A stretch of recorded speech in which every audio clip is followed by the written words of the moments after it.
All right, Eli's out of school for the day.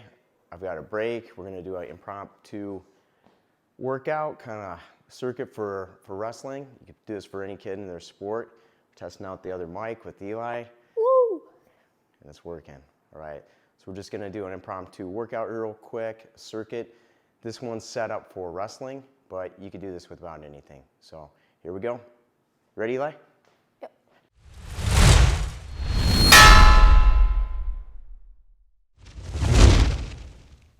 All right, this is where I'm going to take over with the voiceover.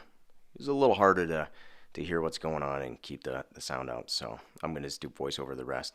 So Eli's doing a movement called drums.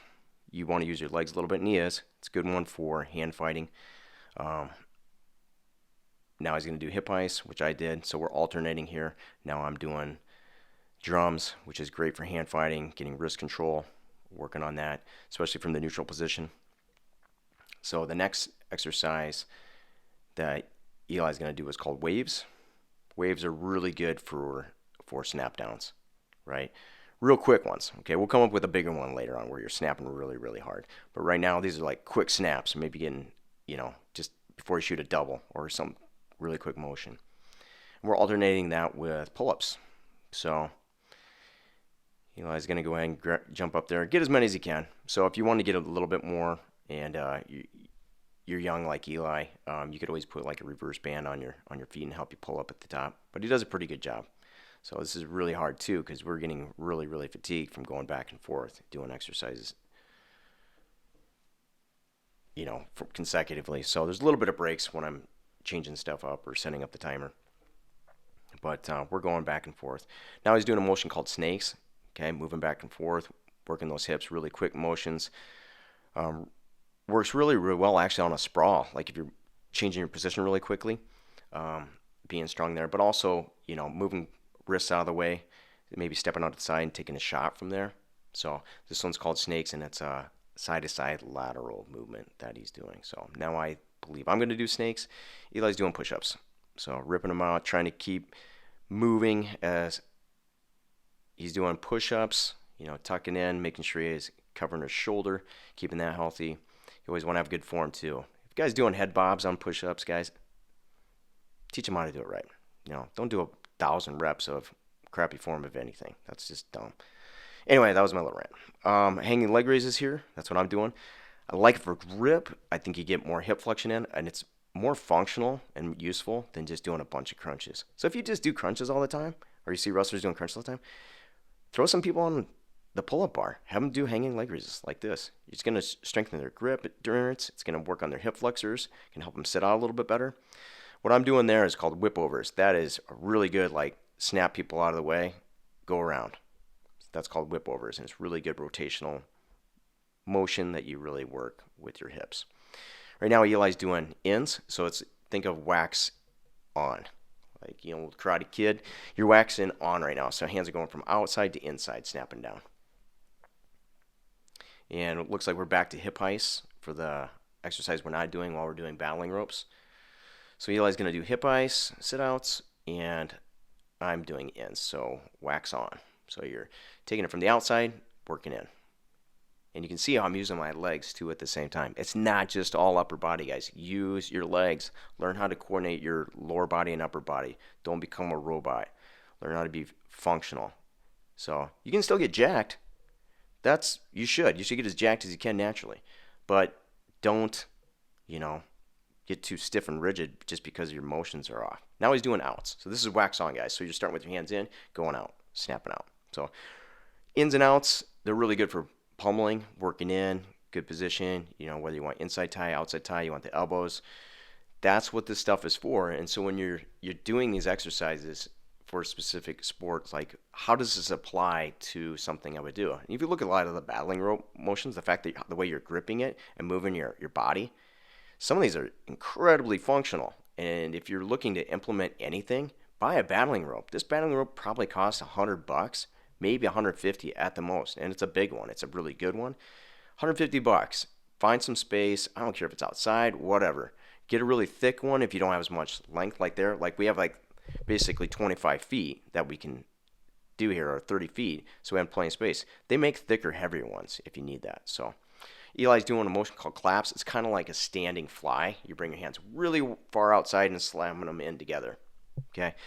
Same thing, could be very useful for grabbing position, bringing arms across, maybe a arm drag, something like that. But you also need, if you see how my legs, I've done these a little bit longer than Eli, I'm using my lower body more of a pulsing, squatting motion up and down. So you need to learn that coordination. I know I've said it multiple times already. Learn how to coordinate your upper body and your lower body in strength training. So yeah, you're gonna have to do it for wrestling, right? We don't just do one thing. That's kind of unfortunate things about doing push-ups and pull-ups. You know what I mean? You're just sitting there pushing up and down. You don't do that in wrestling. Why would you ever do something like that? So anyway, keep moving. Now Eli's doing hang leg raises again, working on that grip strength. We're working on hip flexor strength. And this motion is the most fatiguing. I call this gorilla slams. You actually get triple extension. So you're extending through your hips, your knees, and your ankles. It's like a little mini jump, and you're slamming that rope down as hard as possible. All right, the second phase of the circuits, we're actually switching gears here. Eli's going to use the agility ladder. We are doing it on the wrestling mat, so keep in mind, if you are traditionally using an agility ladder on a hard surface, you're going to have a little more torque on your ankles, right? So you're going to feel it a little more. Kind of work up into it. Don't go too hard the first time you do this. What I'm wearing is called a Stroops trainer. It's a bungee cord at my waist, and I'm going to do a drill I learned from my college wrestling coach, Bobby Douglas. He would have us throw our hands and then pull ourselves through. So you throw your hands for speed after you lower your level. So you see me lower my level, throw my hands through, and then pull myself through and my chest through. What the Stroops does is it makes it really hard because you have tension behind you right at your waist pointing you backwards. So this particular device, if you can set it up like this where you have it on the edge of the wrestling mat anchored down, it's a great way to get a lot of reps in for kids where they're not getting beat on. Maybe they would love to take more shots and get really good at penetration and then bring their hips underneath them, but the kid they have for a workout partner is not very compliant. They're kind of a jerk, selfish, or they're just a bully. They're just pounding on you and you never get any good reps in. Well, there you go. Here's a piece of equipment you can use, that Stroops trainer. So first time on the agility ladder, Eli was doing a pattern called in, out, out diagonally. It's good for working back and forth, footwork while you're in your stance. Now he's doing called hip rotation, turning his hips back and forth really quickly. A lot of people move their legs back and forth. That's really not the case. You want to be moving your hips back and forth at like a 90-degree angle as fast as possible for rotation. You'll see me do it here too. Thing when you're doing this motion, guys, make sure your feet aren't too far apart. They're just barely getting outside the box, and you're really ripping quickly back and forth. Boom, boom, boom, boom, boom. You can see that being as fast as I can, rotating. Eli's doing a good job throwing those hands. Make sure the kids lowering their levels, not just diving down. You don't want that. So lower levels. Throw your hands forward. Pull yourself in. Get a good double. Look good. Whether it's a double, high crotch, whatever, single, this is a really good device for that, and I would definitely look into getting this piece of equipment. So it's called the Stroops, I believe, Harness Trainer. If you put Stroops in, Stroops, this will probably come up.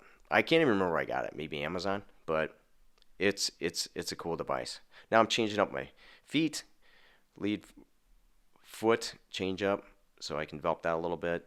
So just kind of feeling it. Anytime I have my kids do something or any of my clients, I'll always do it myself, obviously, see how it feels, make sure that they know how it's going to feel and how they're going to do. So agility ladder on this one. This one is hands in, foot out. Yeah. So this is really good about down blocking.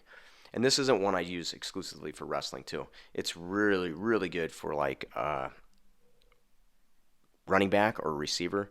I'll actually have them switch a medicine ball from one hand to the other as they do that. So it gets really hard, but it's awesome when you see them on the field because they'll like duck right underneath a guy trying to tackle them. It's absolutely awesome. So, and when they get really advanced, I'll actually come behind them while they're transferring the 4-pound medicine ball back and forth, and I'll try to slap it out. So kind of a little cross training. It's kind of goofy, but hey, it works really, really well. Eli is doing 3 across, 2 back.